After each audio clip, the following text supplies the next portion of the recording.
Imagine being the strongest person in the world, enrolling in a magic academy, and having some students there try to bully you. Can you picture it? It would be a massacre. Well then, let us begin. This is Varvatos, known as the Conqueror of Titans, and the strongest demon king to ever walk the earth. After defeating all the rulers of the world, he felt that existence itself had become hollow, and the only thing he desired was to experience defeat. This was, of course, because everyone had come to call him a monster, and no one wished to befriend him any longer. Thus, Varvatos resolved to cast a spell that would transfer him into another body thousands of years later, hoping that in his new life he might finally build friendships. Indeed, after 3,000 years had passed, Varvatos was born into a peaceful family. They named him Ard, and his family was overjoyed with his birth. At that time, Ard himself was delighted with this new life, and he resolved that he would make many friends in this era. When Ard reached the age of 10, his family celebrated his birthday and asked what he intended to do with his life in the coming days. Ard smiled and decided that he would form countless friendships. At that moment, he stepped out onto the balcony and called out to some children, asking them to be his companions. Yet the children disliked his manner and simply walked away,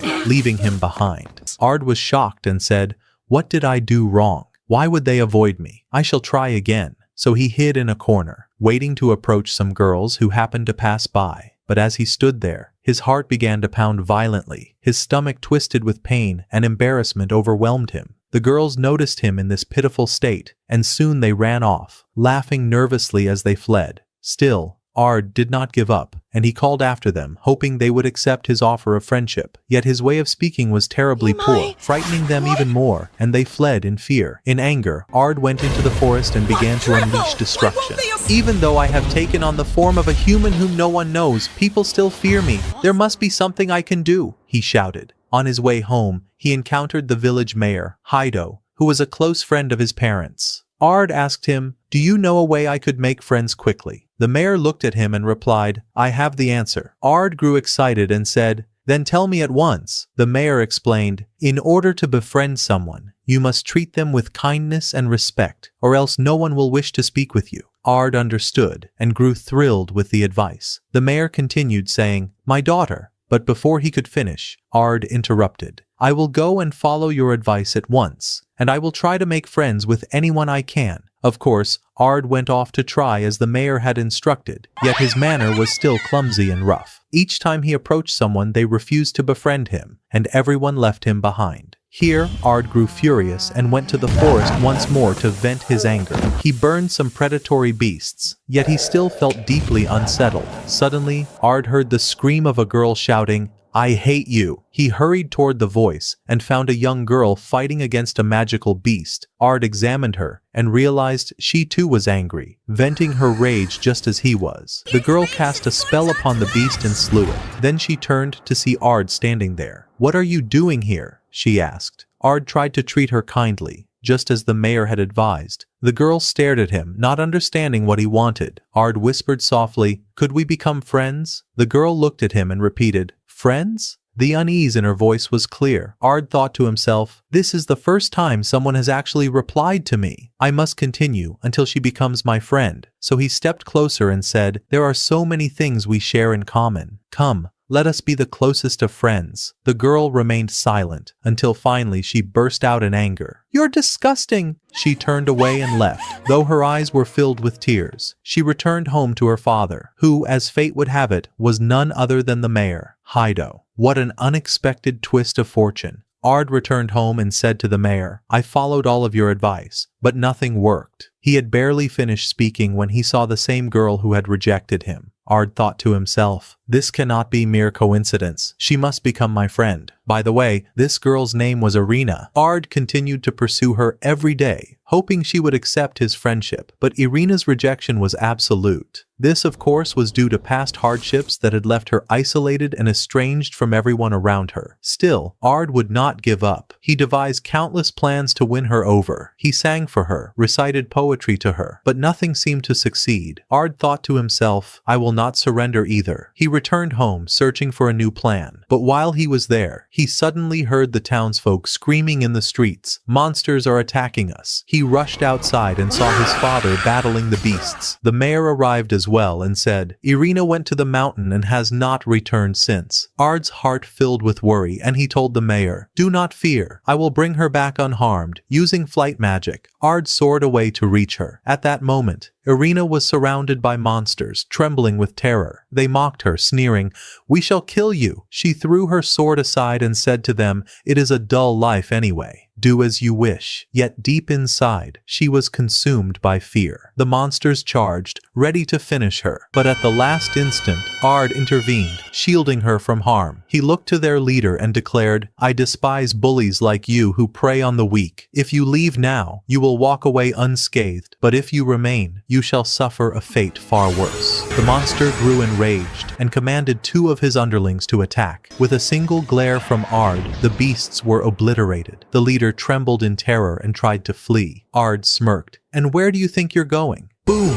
He annihilated him on the spot. Afterwards, Ard turned to Irina and asked, "Are you all right?" Irina replied, "Why did you come? I want to die. I am alone, abandoned, and no one cares for me." Ard answered, "Please, do not say such things. I may not know what you have endured, but I know the pain of loneliness all too well. Truly, I wish to be your friend forever." Irina, her eyes softened. "You mean, you won't betray me like everyone else did?" Ard said firmly. "Impossible." She asked, "Will you remain my friend until the last day of my life?" Ard answered, "I will stand by your side, always." Irina was moved by his words and accepted his friendship. This became Ard's first true victory since his rebirth. Years passed, and the 2 of them grew older. The time finally came for their enrollment at the Academy of Magic. Together, they applied and sat before the headmaster, who explained that they must pass 2 exams, a written test and another that measured their magical power. The exams were held, and the results announced. Irina's name shone at the very top of the list, and when she saw it, she was overwhelmed with joy. Ard, however, searched for his name again and again, yet it was nowhere to be found. At last he discovered it, buried at the very bottom of the rankings, his scores recorded as 0. Ard's face paled. "Did I fail to study properly, or what happened?" he muttered. Then the headmaster entered and congratulated them both for passing. Not only that, but he praised Ard's answers, declaring they were more correct than the official key itself. "In other words, we gave you 0 only because we had no idea what to write for your brilliance, my boy." The headmaster then called out to the other students, "You are fortunate indeed, for you shall study alongside this genius." Ard, flustered, replied, "Calm yourself, master. I am but a simple villager." What Ard did not know was that his parents had once been heroes themselves, the very ones who slew the colossal dragon that threatened the kingdom in the past. In short, his family was incredibly powerful. He had hoped to live as part of an ordinary family? Well then, so be it. Afterward, Ard and Irina entered their classroom. Crowds of students gathered around them, admirers everywhere. And where there are admirers, there are also those who are envious. While in class, they heard a boy shouting at a girl, "You're useless." He struck her across the face in front of everyone. Ard was about to speak, but Irina stepped forward and cried, "Why would you strike her? You are utterly disgraceful." The boy sneered at them and said, "She's a servant of my household. Her magic is so weak that she must have seduced someone just to be admitted into this school. Nothing more." Ard's anger flared. "Apologize to her," he demanded. The boy scoffed. "No, if you want me to apologize, then defeat me in a duel." One-on-one Ard was ready to accept, but Irina stopped him. "Don't, Ard. He's one of the strongest mages in the kingdom, perhaps even stronger than the instructors themselves." But before the argument could continue, their homeroom teacher entered. Ard froze the moment he heard her voice. That voice, Olivia. He trembled. What is she doing here? For this Olivia was none other than the former commander who once served under Varvatos in his days of conquest. Ard thought in panic. Surely she has recognized me and has come to punish me for abandoning my duties and being reborn in this age. Yet Olivia did not recognize him, at least, not yet. She walked up to Ard and said, "Are you already causing trouble in my class on the very first day?" Ard quickly bowed. "I am sorry," Olivia smirked. "I like the sound of this duel that's about to happen between you and that boy. Now then, let us begin. I shall be watching, and so, my friend, it seems the flames of battle are about to ignite. The duel between the two began in earnest. The boy provoked Ard with his words, shouting, "Prepare yourself, for I shall finish you here and now." He rushed at Ard with full force, but it was useless. Ard did not move a step, not even a strand of his hair stirred. The boy snarled, "Very well, let me show you what I truly possess." Ard smirked and replied, "I hope so, for otherwise you'll only put me to sleep." Enraged, the boy unleashed an immensely powerful spell upon Ard,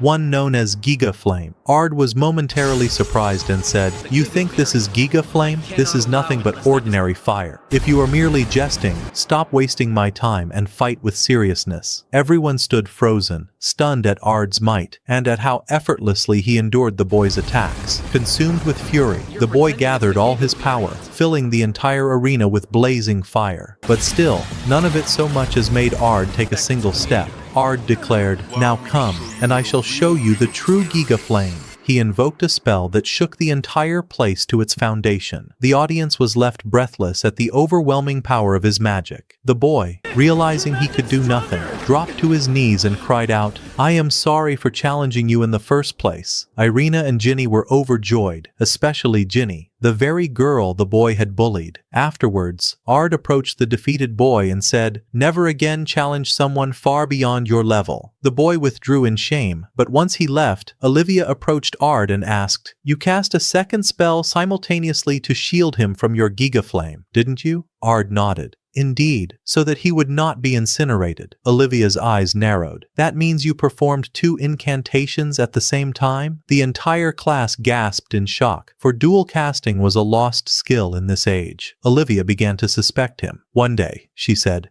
"I will uncover everything you are hiding." And with that, she walked away. The very next day, Olivia assembled the students for dungeon training. The dungeon was made up of multiple floors, each teeming with monsters, with a powerful floor boss ruling each level. Olivia instructed the students to form teams of 3 to support one another in battle. Their task, to bring back the hide of a magical wolf. Once training began, all the students clamored to join Ard's team, hoping for his protection. But Irina chose Ginny and invited her to join them. At first, Ginny was shy and hesitant, but in the end, she accepted. As soon as they entered the dungeon, they were attacked by a pack of wolves. Ard and Irina dispatched them in a single strike. Ginny, however, froze in terror at the sight of the beasts and burst into tears. Irina tried to encourage her, but Ginny's self-confidence had been shattered by the bullying she endured from the boy and his friends. Ard looked at her and said, "What do you say I teach you magic?" Ginny lowered her head and answered, "I'll only be a burden to you." Ard smiled. "I still have a long road ahead in mastering magic myself, but allow me to guide you onto the right path." Ginny agreed,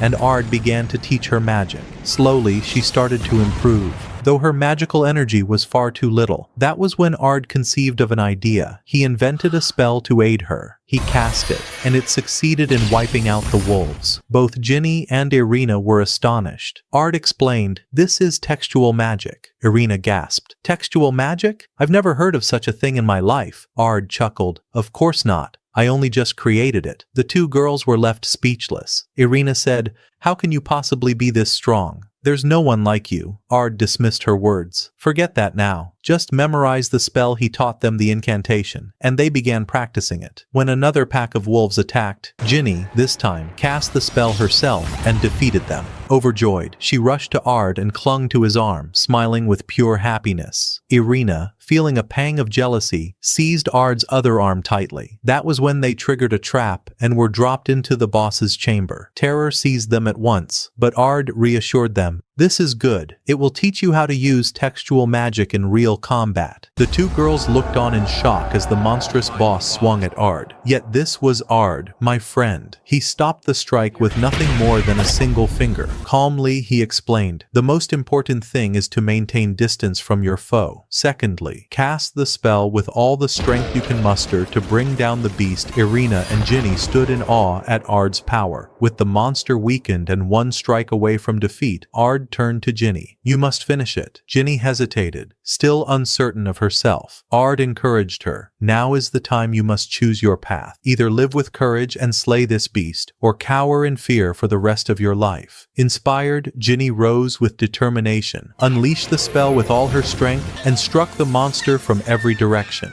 At last, the floor boss was defeated, and Ginny's fear was shattered. Irina embraced her, and the two girls shared in their triumph. They emerged from the dungeon and handed the monster parts to Olivia, who was deeply impressed by Ard's feats. Naturally, Ard tried to feign innocence, but Olivia's suspicions of him only deepened. Suddenly, the same boy Ard had humiliated before appeared and sneered at Ginny. "You are nothing but a nuisance." Or perhaps you even managed to seduce him as well, Ginny. Ginny trembled with rage. "I'll endure your insults and even your blows, but I will never let you dishonor Ard before me." It seemed indeed she had fallen for him. The boy mocked her further, but Ginny slapped him across the face. As he staggered, Irina placed something on his head and said, "May this remind you never to do such a thing again." Ard was amused by her words, glancing at the two girls and thinking to himself, "I believe this is the true beginning." Afterwards, they handed over the rest of the monster corpses to Captain Olivia, who now, more than ever, doubted Ard's true identity. On the other side, the headmaster was speaking with Ard after Olivia praised his strength, declaring him to be a truly remarkable student of great promise. The headmaster requested that Ard participate in a special festival of the kingdom, an event that included duels viewed by all the citizens. In other words, the headmaster wanted Ard to showcase his magical skills and talents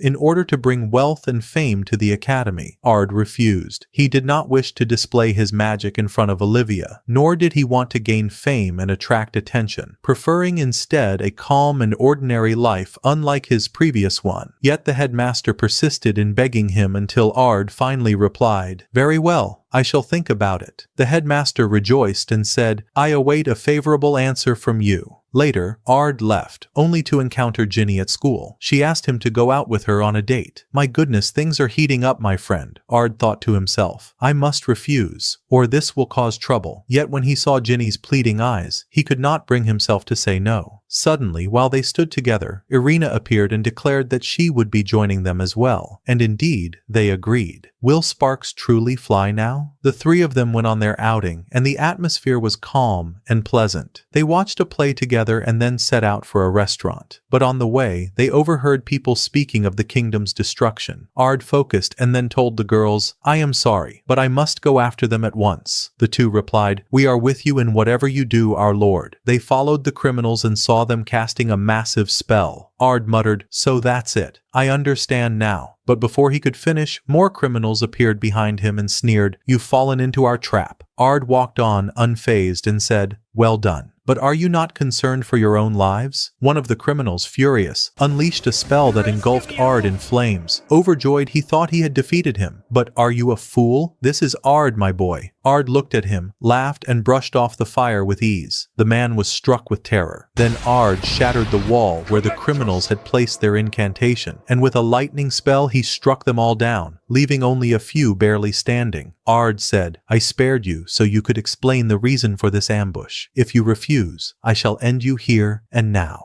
Their leader stepped forward. "You are a monster, but you cannot defeat me." Using the last of his strength, he transformed into a demon. Irina and Ginny trembled with fear, but Ard remained unmoved. The demon attempted to escape, soaring into the sky. But to where? "Ard will follow wherever you flee." Ard took flight after him, and Irina and Ginny, seeing this, were astounded. Witnessing for the first time a human who could fly, Ard struck the demon with a flame spell, but it was not enough to destroy him. The demon emerged from the crater, seized a small girl, and took her hostage. The townsfolk cried out in terror. Ard looked upon them and declared, "There is but one way to ease their fear." He raised his voice so that all could hear. "I am Ard Meteor, son of the great sorcerer, Jack Meteor. I shall destroy this demon, so fear not." The crowd was astonished. The demon laughed. "Destroy me? Do you not see that I hold a hostage?" Ard smirked. "Where is she then, O mighty one?" The demon froze, for it was revealed that Ard had never cast a flame spell at all, but rather an illusion spell designed to free any hostage the demon might seize. Truly ingenious. Realizing his defeat, the demon tried to escape, but to where? Ard erased him from existence with a single spell.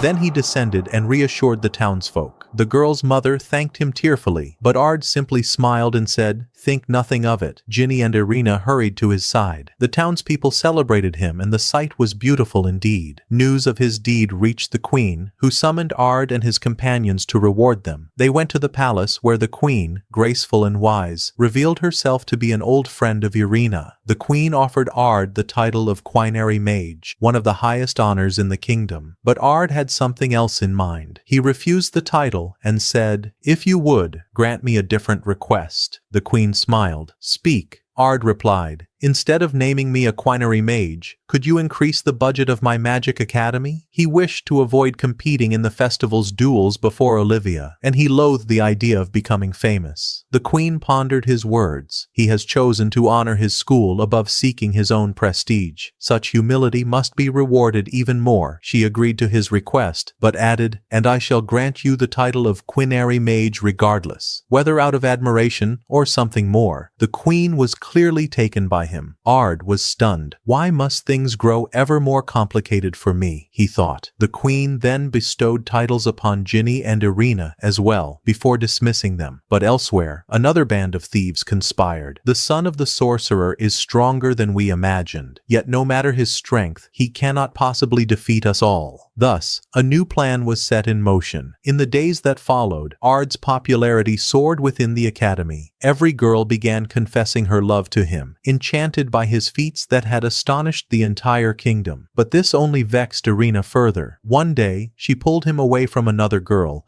glared at him with contempt, and walked off, leaving Ard bewildered in her wake. At that very time, the headmaster was displeased that Ard had increased the academy's budget and had sent him a letter declining to participate in the festival. But suddenly, a new teacher entered. Her name was Jessica, and she said to the headmaster, "Do not worry, I shall handle everything." That same night, a quarrel broke out between Ginny and Irina. The two argued over which of them loved Ard more. The quarrel ended with an agreement that they would challenge one another. Ard, however, refused and told them, "You must apologize to each other right now." The two sat down on the ground and agreed to apologize, but suddenly Jessica appeared before them and said, "Why apologize? Compete in the festival and settle it there. Let us see who will triumph." It was all part of Jessica's plan, and clearly she had no good intentions. The two girls agreed. The festival began, and the duels commenced. Ard and Olivia watched from the stands, while the mayor and Ard's family judged the matches. The battles were rather ordinary, until Irina stepped into the arena. She unleashed a powerful spell that astonished the entire audience. On her way back, she met Ginny, and the two agreed they would face each other in the final round. Indeed, both Ginny and Irina won all their duels and advanced to the grand finale. The decisive battle was about to begin. Yet before they could clash, one of the villains rose from among the spectators, transforming into a demon,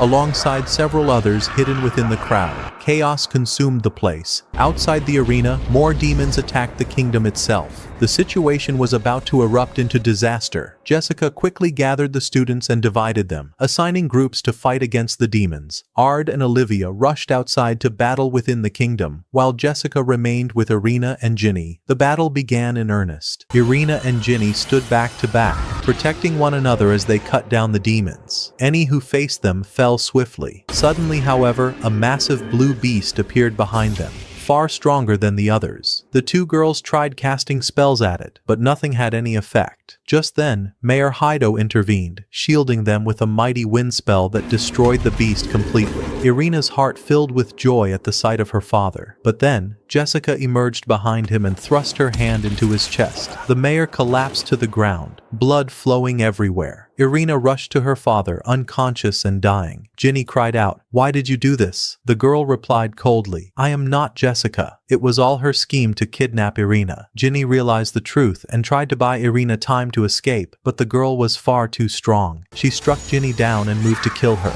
At that moment, Irina cried out in fury, rushing to shield her friend. "If you harm even one of my friends, I shall bite my tongue and die here, ruining all your plans," she shouted. The girl sneered. "So be it." With a single blow, she knocked Irina unconscious, unfurled her wings, and carried her away. Her true name was revealed. Elsa, the Dragon Queen. Irina had been taken. Ginny collapsed in tears, overcome with grief. Meanwhile, in the hospital, Mayor Haido slowly regained consciousness under the care of a nurse's healing spell. Ard stood beside him and asked, "What happened?" The mayor whispered. Irina was taken. Ard clenched his fists. Who abducted her? The mayor answered. The Dragon Queen, Elsa. The headmaster's face paled. She is a terrifying creature who once tried to destroy the world. Ard declared, no matter her strength, I will bring Irina back. Jack looked at Ard with pride. As expected of my son. The mayor then led Ard to the kingdom's vault and told him, choose whatever weapon or item you wish. Ard hesitated at first, but agreed. Jack turned to the mayor and asked, will you not tell him the truth about Irina? The mayor replied, I will not allow Irina to lose the only friend she has ever made. Elsewhere, Irina was dreaming of Ard, recalling the first time they met. In her dream, Ard asked her about her true identity. She revealed it to him, only for Ard to vanish before her, as if he had never known her at all. She cried out, begging him not to leave her. And then the dream ended. Irina awoke to find herself bound on every side. Elsa greeted her coldly. Good morning? Irina asked. Why did you kidnap me? What do you want from me? Elsa smiled and said, do you not see the beast behind you? Wait, and I shall show you. Behind her was a monstrous creation forged from the remnants of demons from the ancient wars. This beast had the power to summon the King of Destruction from another dimension, but it required a sacrifice from Irina's bloodline. It was revealed that Irina was of demonic descent, and her true name was Laviel. To avoid hatred and rejection, she had lived under the false name Irina. She trembled in rage and cried, Ard will rescue me from you. Elsa smirked, and when he learns the truth of who you are, he will abandon you.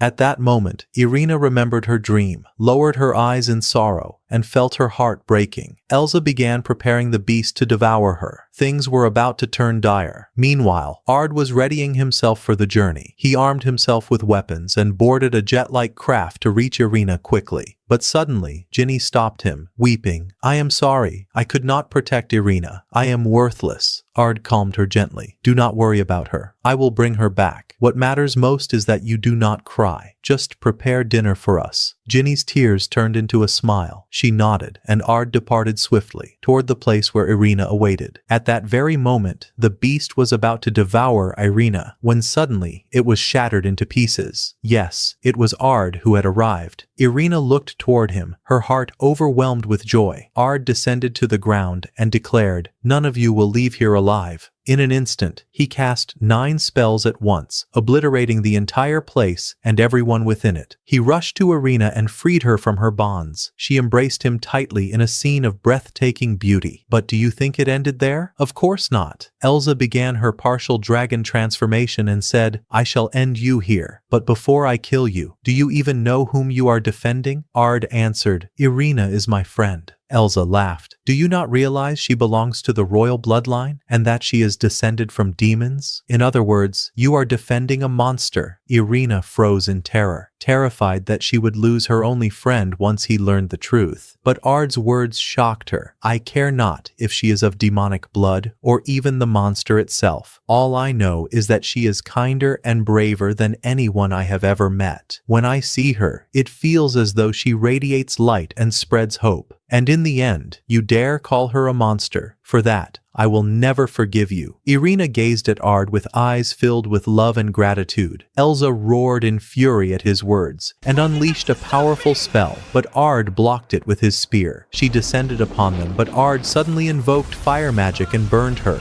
Elsa grew excited. Ard taunted her. Do you think yourself so hard to kill? She smirked. Indeed, Ard retorted. Then I shall show you. Everything in this world can be destroyed. He hurled his spear, impaling her, and it exploded mid-air. Irina thought it was over, but no, this was only the warm-up. Elsa transformed fully into her dragon form and bellowed, Now! I shall annihilate you! She unleashed her lightning dragon's breath, a torrent of destructive power. Ard cast a protective barrier and turned to Irina. It would be better if you did not watch this battle. He released his sealed spiritual energy, and before them appeared the statue of Lydia, enveloping them in a golden protection. Ard spoke to her. Come, let us dance once more. It has been far too long. She took his hand, transforming into a gleaming sword in his grasp. Elsa was shaken. Who are you? Ard replied. I am but a simple villager, and I will slay you in your own domain. She roared with laughter. A fool indeed! You dare challenge a dragon in the sky? You are truly insane. Ard narrowed his eyes. We shall see who the fool is. The two clashed with devastating might. Ard launched a powerful spell, but Elsa overcame it. She fought him with ferocity and savagery. Ard hovered in the air, glanced toward Irina, and heard her cry out, "You must not lose to her." At that moment, Ard thought, so there is no choice then. He invoked the transformation back into his form as the Demon King.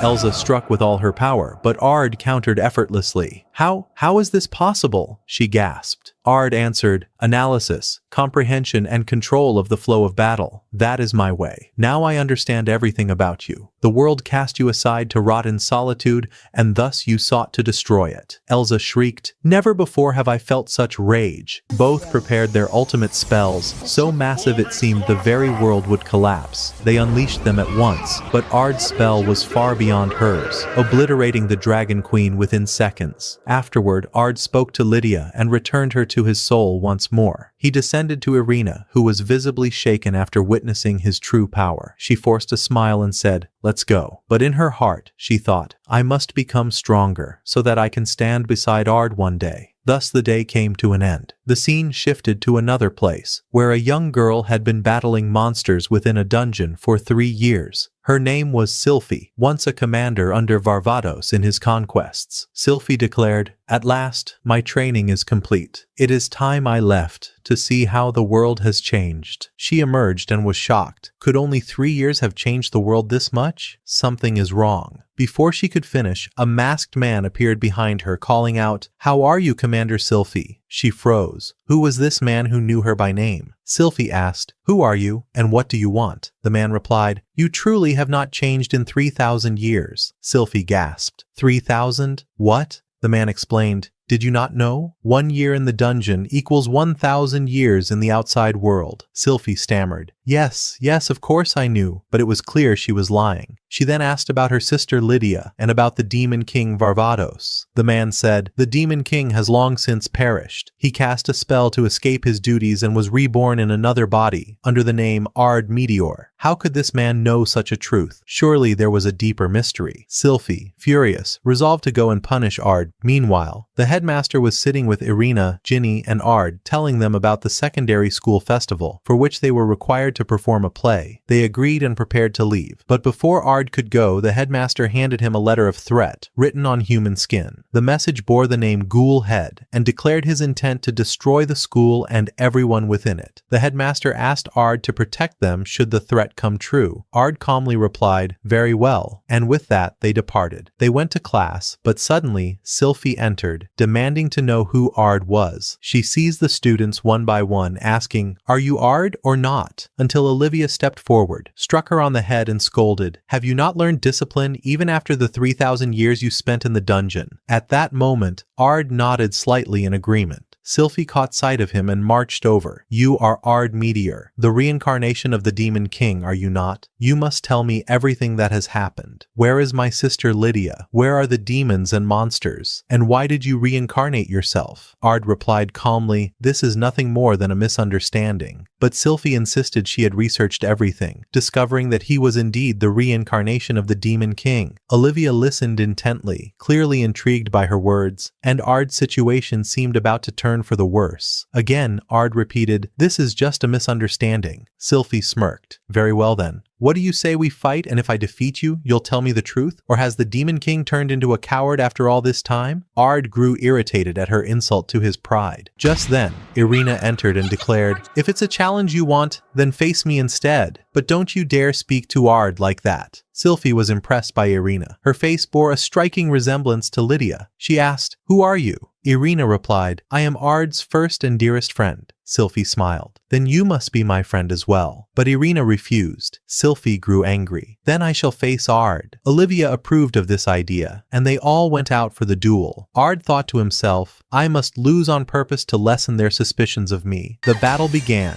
and Sylphie quickly gained the upper hand, but her words provoked Ard, and in the end, he turned the fight against her. Olivia declared Ard the victor, and it seemed the duel was over. But Sylphie rose again, crying, I have not lost yet. She cast a new spell spell, summoning forth a massive sword. Ard shouted, "Do not use that sword here," but she ignored him, charging with full force. Ard activated his barrier, then, angered, prepared to unleash a devastating spell. At that very moment, Olivia intervened, halting them both. "Look around you," Olivia shouted. "The sword you wield releases poison with every pulse. It is filling the air, harming everyone here." Sylphie froze in horror at what she had done. "This is all because of Ard," she cried. Before she could continue, Irina slapped her across the head and scolded, "When you make a mistake, you must apologize to those around you, or you will be worthless, and no one will ever care for you." Sylphie gazed at her, remembering the words of her sister Lydia. Tears welled up as she whispered, "I am sorry. I did not mean to." Ard, too, looked at Irina and realized how very much she resembled Lydia. They returned to class afterward, and Ard explained to them the details of the upcoming festival and what was expected. Roles were distributed, and the atmosphere grew calm. Yet, from afar, the masked man watched Ard silently, plotting the plan he had prepared to kill him. Clearly, things would soon erupt again. The next day, the school festival began. Ard and Irina went to the shops together under the pretense of patrolling to protect the school. It was clear that Irina was delighted to be walking with Ard. Suddenly, however, an explosion shook the air. They rushed to the scene and found Sylphie raising her sword against a man, threatening him. "What brings a demon here?" Ard sighed in frustration. "Why are you doing this, Sylphie?" She replied firmly, "Because this man is a demon. Anyone with eyes like his is surely a demon." The man, terrified, stammered, "I am just an ordinary human." But Sylphie snapped, "No, you are a demon." Her naivety was obvious. Olivia arrived and clarified the situation, explaining that the man was the owner of a restaurant she once worked at, and confirmed he was human. Realizing her mistake, Sylphie grew ashamed. But Irina invited her to join them at the cafe, and she accepted. While Ard stood with Olivia and Irina, he asked about a tree nearby, sensing strange energy emanating from it. Olivia replied, "That is a secret I cannot share, not even with you. But know this tree is tied to tomorrow's sword tournament. And by the way, I've already entered my name." Ard sighed. "Then the winner is already decided." Olivia smirked. "No, because you will be entering as well." Ard protested. "I don't like displaying my strength before others." Olivia's eyes narrowed. "You will compete. Or should I take action otherwise?" Ard relented. "Very well, I will join." It seemed she held some secret over him. Later, Ard checked on Sylphie at the cafe, but as always, she was a walking disaster, ruining everything she tried.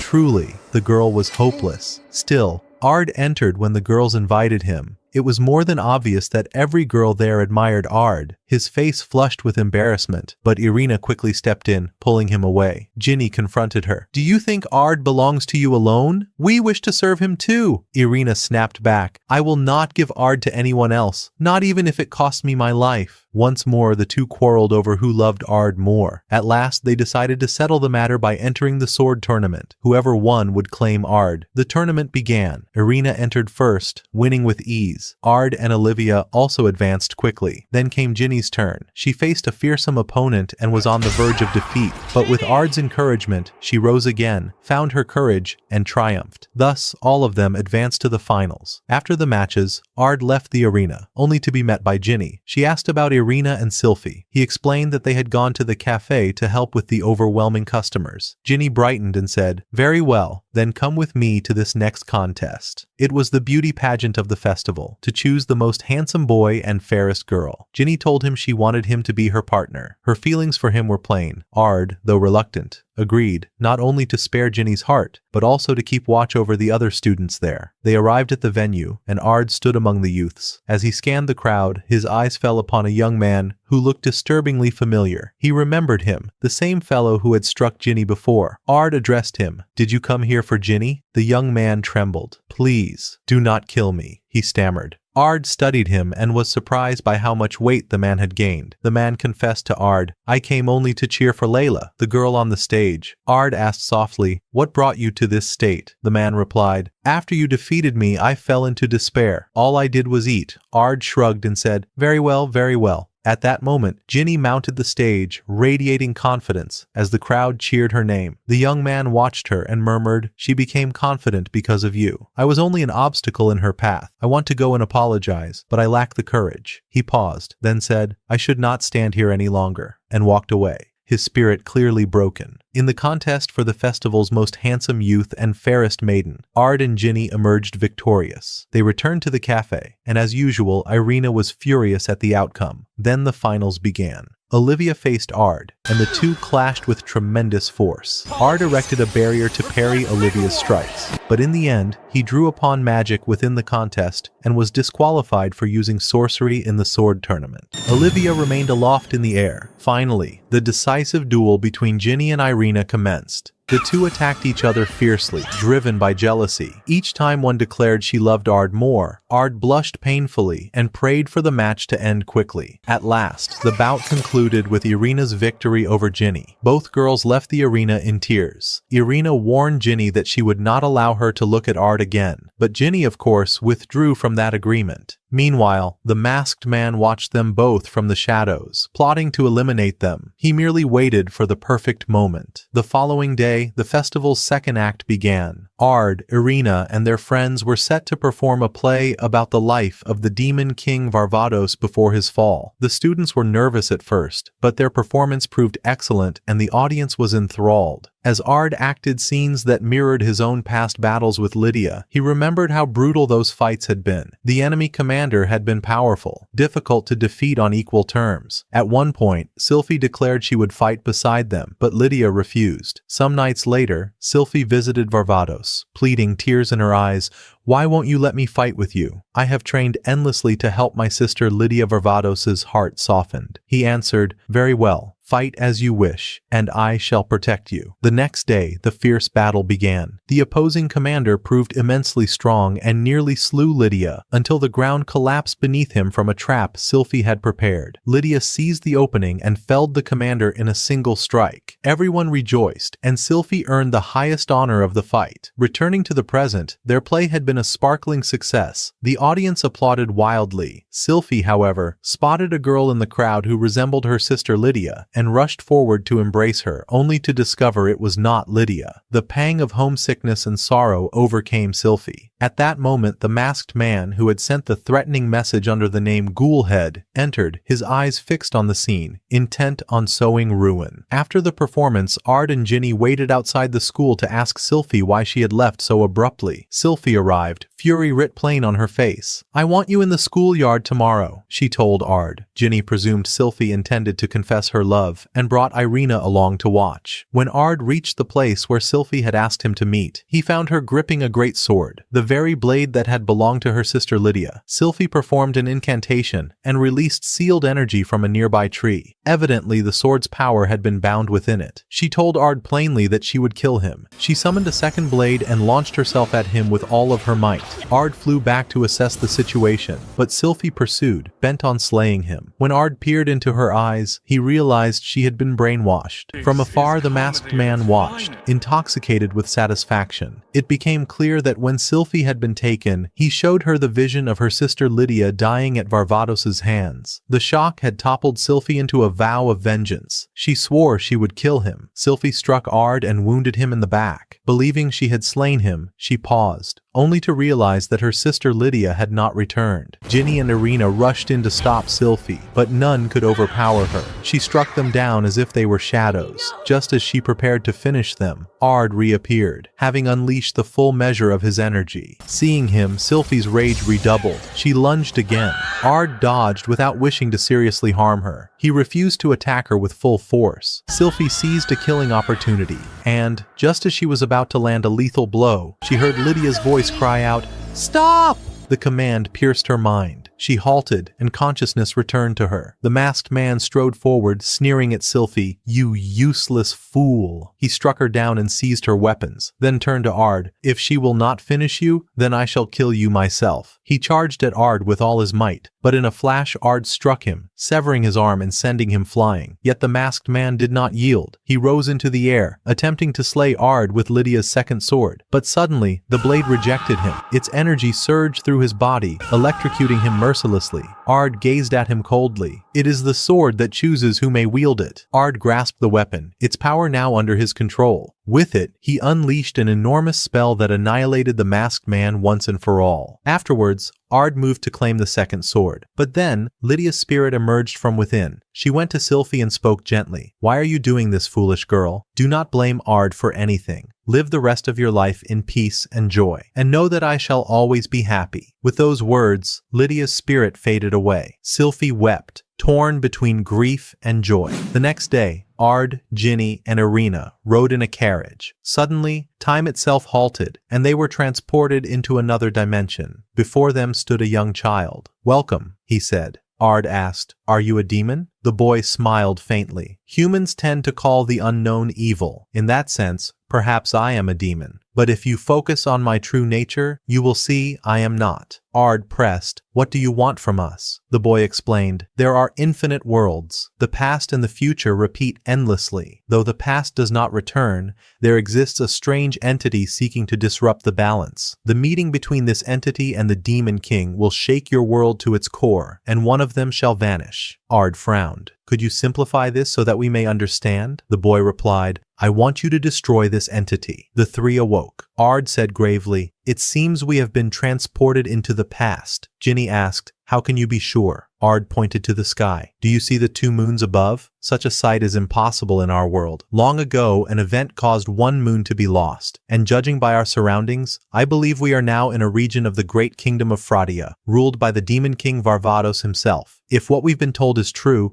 the only way forward is to meet him." Suddenly, they heard a girl scream. They found her fleeing from a massive scorpion. Irina exclaimed, "This is nothing like the monsters of our world." Ard replied, "We must help her." He drew numerous magic circles and launched them at the beast, exploding it instantly. A voice called out, "You are truly powerful. Thank you for saving my follower." They turned to see Olivia. Irina and Ginny gasped. "Olivia!" She looked puzzled. "Have we met before?" Ard quickly covered. "Of course, they've merely heard of you and admire your reputation." Olivia cast a spell that rendered the two girls unconscious, but Ard remained standing. She looked at him with sharp eyes. "Why are you unaffected?" Ard answered, "You simply did not use enough magic." She said curtly, "Follow me." The next day, they awoke in her home, marveling at its unusual design. Olivia spoke to Ard. "You seem deeply concerned about the state of the city." Ard replied, "Indeed, it has been a long time since I last visited this region." "May I ask why you brought us here?" Olivia answered. "To join our forces. This is the age of great heroes, and we are under attack from outsiders. Since then, the demons they spawned have clashed with humanity in fierce battles. The war we endure now is caused by Queen Varvatos herself, who is developing human sorcery. And you possess immense talent in magic. Having witnessed your power, you would be an invaluable asset." Ard sighed. "So, in other words, you cannot allow someone like me to roam free." "Very well, but I have two conditions. First, that these two girls be allowed to join with me." Olivia frowned. "Do you wish for them to die so quickly?" Ard shook his head. "No, I will protect them. And second, that we be assigned to the forces of Verda." Her eyes widened. "Do you even understand what you are saying?" Ard replied firmly. "Of course." Olivia smirked. "A man of your strength requests to serve merely in logistics? To handle weapons, food, and healing supplies?" Ard answered, "Despite appearances, we are nothing more than magic students." "I harbor no ambitions." Olivia considered this, then said, "True. Most of Verda's people are scholars and researchers, not fighters. Their missions are centered on logistics and healing, and their mortality rate is the lowest in our army." "Very well. If those are your terms, you shall serve her directly. I will use my authority to place you under her command." Soon they arrived at Verda's research center. Ard thought to himself, "If we serve under her, the chances of these two girls being in danger will be minimal, though such work pains me greatly." Suddenly, the laboratory exploded before them. From the smoke emerged Verda herself. "I knew I could succeed. The experiment is perfect." She repaired the center in an instant and welcomed them inside. She said, "New recruits for my division?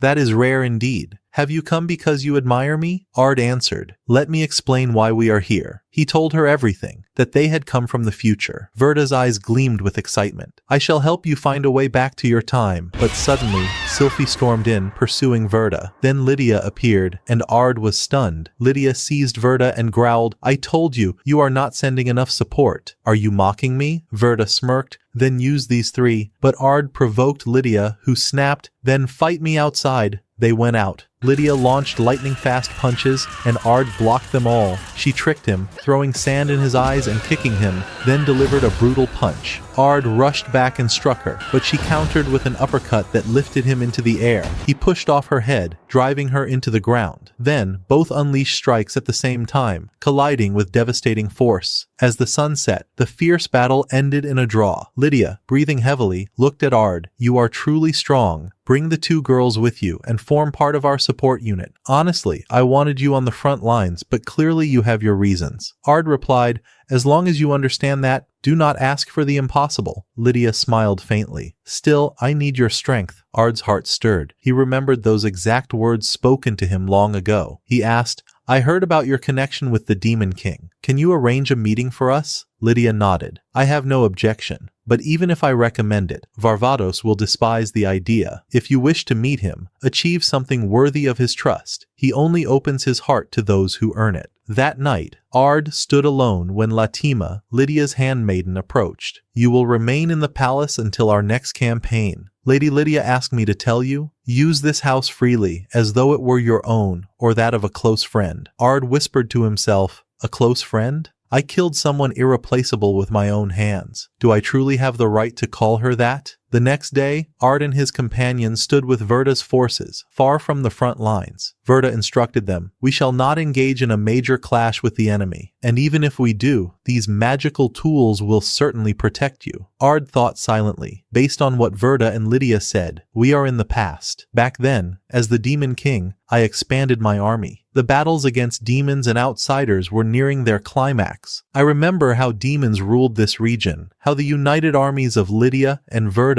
toppled fortresses and castles, laying the foundation for our dominance of the continent. Yet, I do not recall any trouble arising from this particular battle. Suddenly, Lydia's forces assaulted the enemy's fortress. At the same time, Verda's camp was struck by lightning spells, an ambush aimed at their supplies and healers. Ard realized at once, so, the strategy is to crush the army's provisions, a classic tactic of war. I thought we were safe here. But this works to our advantage. It may not be enough to grant me an audience with the Demon King, but it is still an achievement. Meanwhile, Lydia stormed the fortress, frowning. Strange, the enemy commander has yet to appear, even now. A soldier rushed to her. "Report! Verda's rear forces have been ambushed. The attackers were few, but they were led by Commander Bulgan." Lydia's eyes widened and she hurried to the scene. At that very moment, Bulgan advanced toward Ard, only to step on a trap and be instantly captured. Lydia and Sylphie arrived as Ard finished subduing him. "It seems the matter is already settled," Lydia remarked. Ard shrugged. He wasn't even worth killing. Yet, even if a commander is weak, he is still a commander. That is why I made sure to take him alive. Lydia stared. "Weak? That was the great military commander we've been struggling to defeat. Whatever the case, you are remarkable. It is only a matter of time before you meet Varvatos." The following day, Lydia led them to the Demon King's palace. Irina and Ginny marveled at its grandeur, while Ard felt pride, knowing it was he who had built it long ago. As they approached the gates, a blazing fireball shot out toward them. Ard shielded everyone with a magical barrier. A stranger emerged, grinning. "My apologies. Think of this as my jest to celebrate your accomplishment." Ard narrowed his eyes. "I've heard much about you, Arvato," Lydia sighed. "You never change. If it's a fight you want, then face me." Arvato laughed. "I could never hope to defeat the heroine." Then a voice thundered through the hall. Varvatos himself appeared. "Why are you causing trouble here? I do not recall summoning you, Arvato. Leave now, or else..." Arvato bowed. "Understood. I am leaving." Before departing, he glanced at Ard. "Follow me." When Varvatos seated himself upon the throne, servants gathered, but he waved them away. Ginny whispered in awe. "The Demon King is incredible." Varvatos tilted his head. "Demon King? Whom do you mean by that?" Ard quickly explained. "She used the other name your majesty is known by, a title she heard at the port. She didn't mean anything by it, but Ard thought to himself, strange. The title of Demon King should have already been widespread at this time." Varvatos studied him carefully. "I know of another who bears the title of Demon King."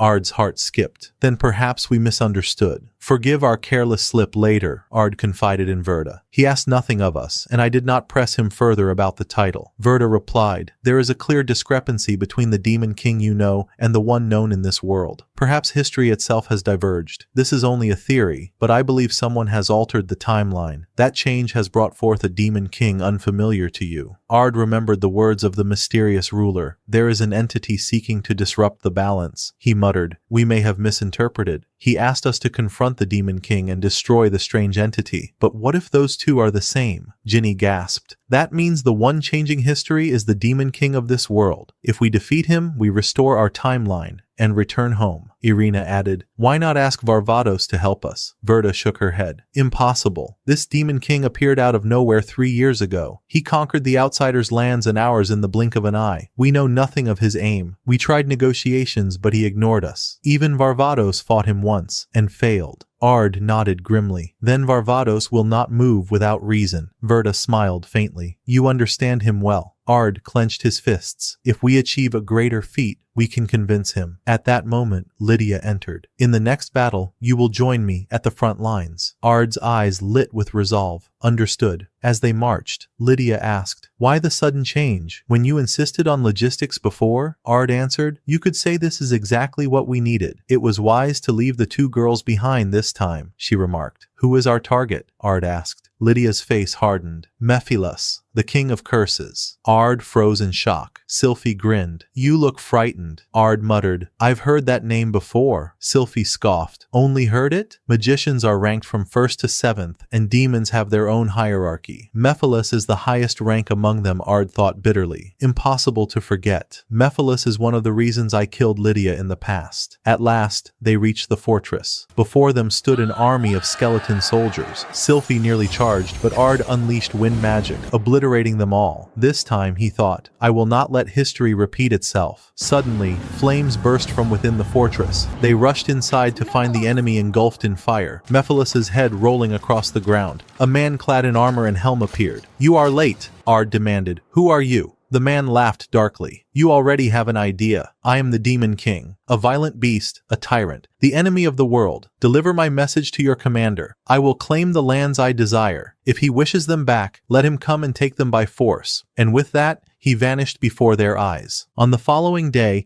a council was convened regarding the Demon King. One of Varvatos' attendants spoke up. Wait, there are those among us unfit to attend this meeting. Another replied, these fighters have earned the esteem of Lady Verda and Lydia. We should accept their participation. Varvatos said, these 7 are Lydia's guests, and we cannot ignore their contributions to the war. He then turned to Ard. I have changed my mind about the Demon King. Since he has declared war, we must defeat him. We will face him with the full might of our armies and end this in a single day. A counselor asked, do you mean we will deploy the 4 leaders onto the battlefield? Varvatos answered, and I intend to enter the field personally as well. Another protested, if you do that, our regions will be left undefended, and the enemy will strike us all at once. Varvatos said, your fear is justified, hence why we will end everything in one day. Ard asked, but the Demon King declared he cannot die. How are we to defeat him? Varvatos replied, that is a secret. Then he announced, the battle will begin 3 days from now. Your assignment is to destroy the enemy's fortress. Later, Ard withdrew to his room thinking, history has changed. They were supposed to die, yet they live, and nothing has happened to Lydia. The ruler asked us to correct history. If we return with things like this. At that moment, the Demon King appeared and said, it will unfold exactly as you fear. Ard asked, do you need something from me, Demon King? He answered, the history they set cannot easily be overturned. At this stage, a massive corrective force will move, and Lydia will meet her fate in the end. Ard pressed, are you also from a different era? Enough of this naive act, the Demon King said. I know you are Ard Meteor. There is no need for a mask when you stand before a mirror. I am you, and you are me. He removed his helm. Ard was stunned to see his own face. The Demon King said, there is no reason to be surprised. I came to this age. It is no wonder this would occur. We are the same person, born in different worlds. We both lived as Varvatos, and we both crossed into another world as Ard Meteor. I gained much before losing it all quickly. You, however, have lost nothing yet. Things did not go well for me. I cast aside the name Ard Meteor, and now I am known as the total failure, the stray calamity. Ard asked, how did you come to this era? He replied, the same way you did. The moment I accepted the ruler's offer, I found myself here. Ironically, to achieve my goal, I had to don the name I once despised. And what is your goal? Ard asked. To save Lydia. I want to correct my mistakes. The same applies to you, does it not? Join me. We need not fight.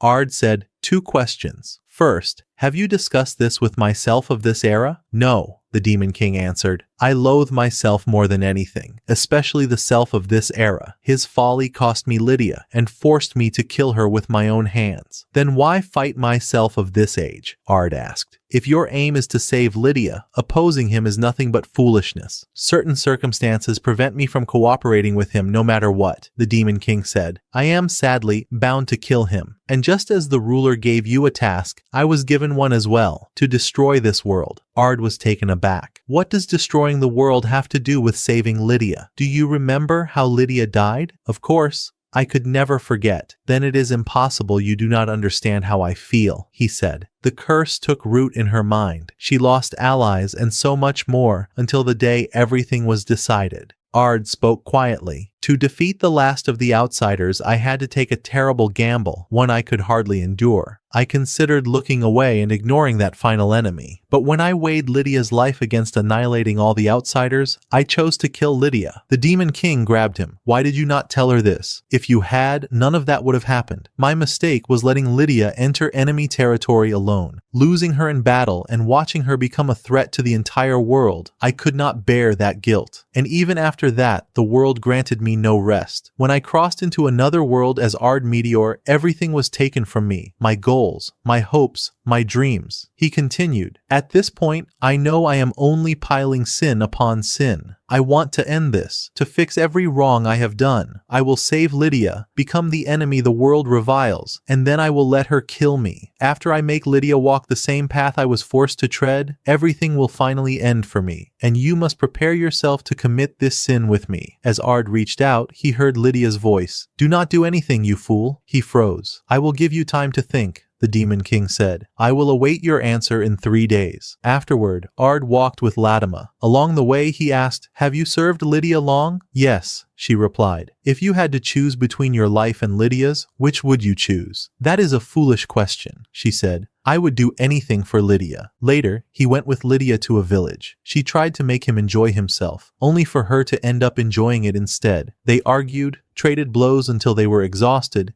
and then she asked, have you cleared your head? You are perceptive, even if you are a fool, he said with a faint smile. Then he asked, if you had the choice to sacrifice everything to regain something you lost, what would you do? Come, I will show you something, she said. She brought him to a ruined, abandoned place. This is the sin I committed. Phantoms of the slain appeared. Lydia said, I know I should face them, but I keep running away. This town was populated only by demons. We attacked it long ago. It was strategic for our war. We had to secure it, whatever the cost. Toppling the fortress and defenses was easy. Holding it was hard. The townsfolk refused to listen and attacked us at night, so we decided to kill them all. Had we not, we would have sacrificed our comrades. They may be called monsters, but in truth, they were people like us. I will fight and carve my path by the sword, Lydia declared. After I create a world where there is no threat to humanity and no sorrow, not even for demons, perhaps then I will die wretched and unhappy. I am not someone worth changing your principles or sacrificing yourself to save. And what of our feelings? Ard asked. I must atone, she said. If I do not, I will never die with my head held high. Please do not try to change the manner of my death. The next day,